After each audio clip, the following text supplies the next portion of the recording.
Hello, my wonderful friends. It's time again for another interesting story. This one comes to us from the Dating Hell subreddit, actually. This is by Reddit user GinaGirl22. And the TLDR is the title. The sex was horrible. He almost crashed a car like 4 times and told me all about his depression on our second date. Yikes. Oh boy. Let's see where this goes.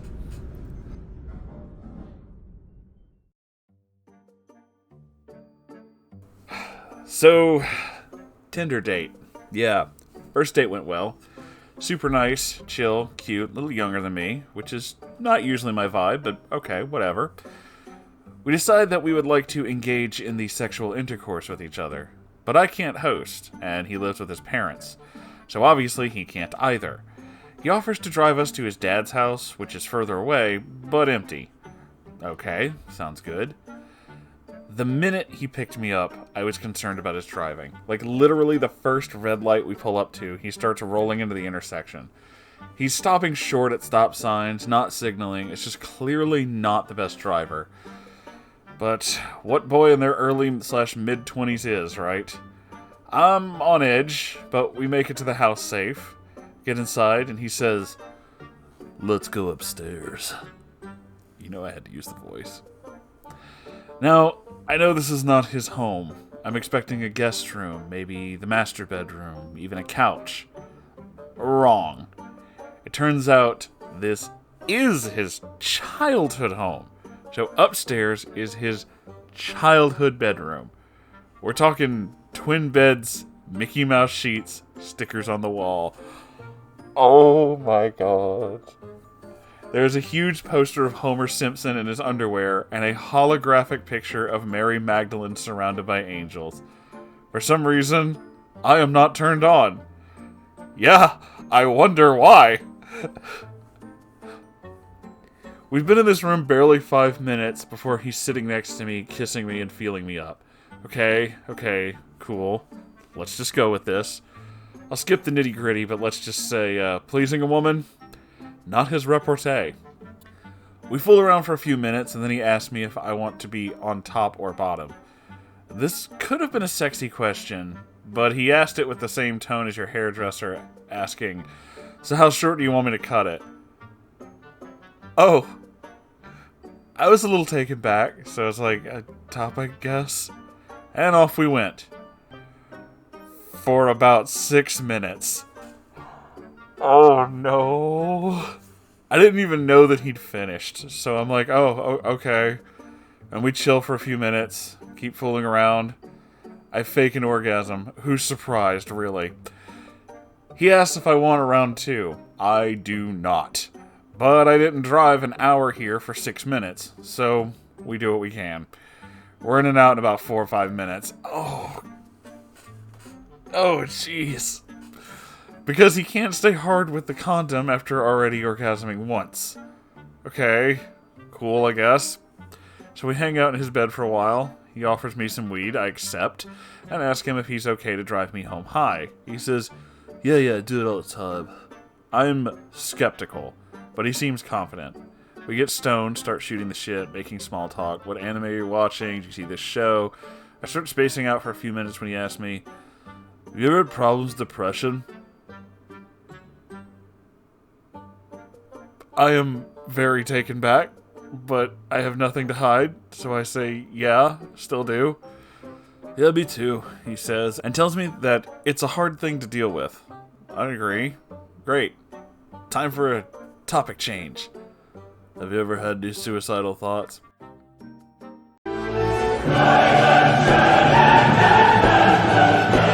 What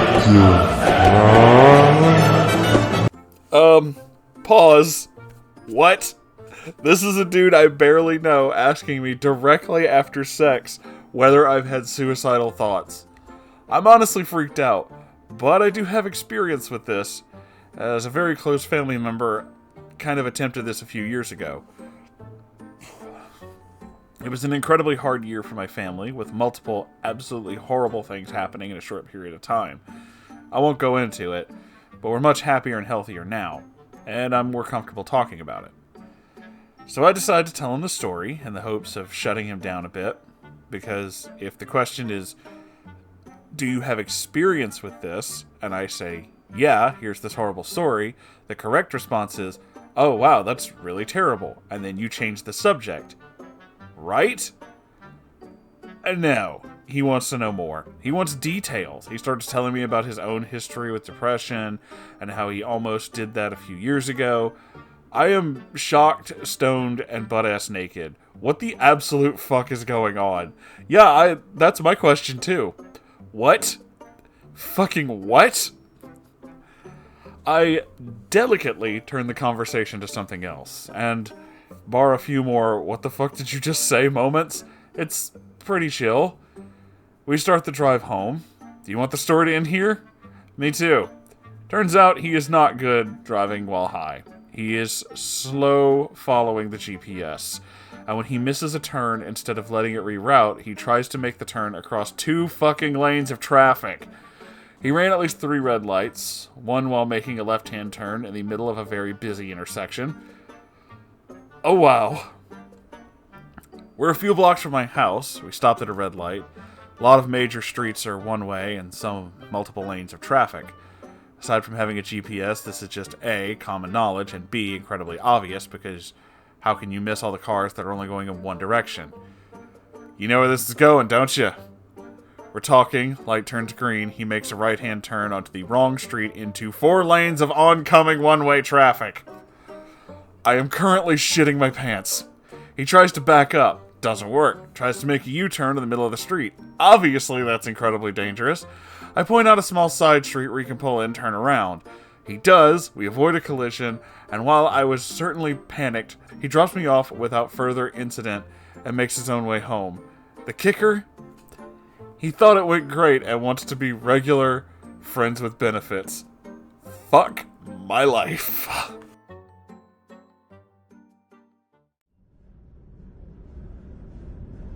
Oh my god. What the actual fuck just happened? Like, I'm used to a lot of insane fucking stories, but that's a special kind of special. That was just like, what the fuck is going on with this dude? Like, there's so many questions. Where do we even start? The fact that he somehow manages to have a license? Okay, I'm reaching. I don't know if he even has a license. But still operates a vehicle that poorly? And just, wow. We can go to this place, it's totally fine. Like, at no point in time before bringing your date in for this hookup that you're so excited about did you think, hey, maybe I should scope out this room, change a few things.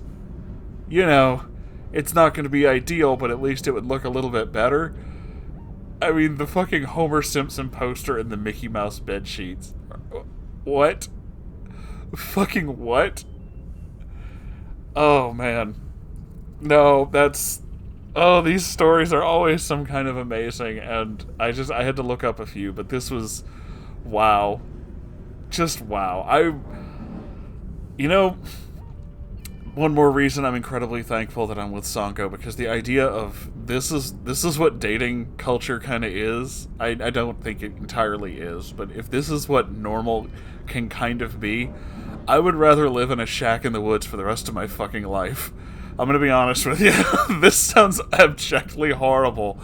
Aside from reckless endangerment 2-pump chump over here, this isn't the first time I've heard these kinds of stories, and it's just like, wow, I think that I would rather just kind of live in a bunker alone if this is the future, because the future sounds fucking horrible.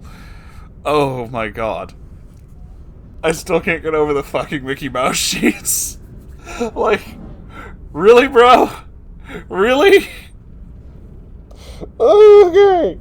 But that is, in fact, the end of this episode. I hope you all enjoyed this. I know I certainly did. I have no idea what the fuck just happened, but it was kind of amazing. So, if you did enjoy this, make sure you do the YouTube thing with like, commenting, subscribing, all that good stuff. I'd appreciate it. And if you'd like to support this channel, I have a Ko-Fi and I have a merch store. We're adding new stuff to the merch store all the time, so make sure you check it out. And if you have your own story you'd like to send me, like this, neckbeard stories, and anything really, I just enjoy reading weird things from the internet. It's kind of my hobby. You can send it to my subreddit, r/Moonhorse Stories, and I'll see you there. And I'll see you guys in the next video. I don't know why I said that. I'd never say that, but I love you all so very much. So I'll see you next time. Goodbye, everybody.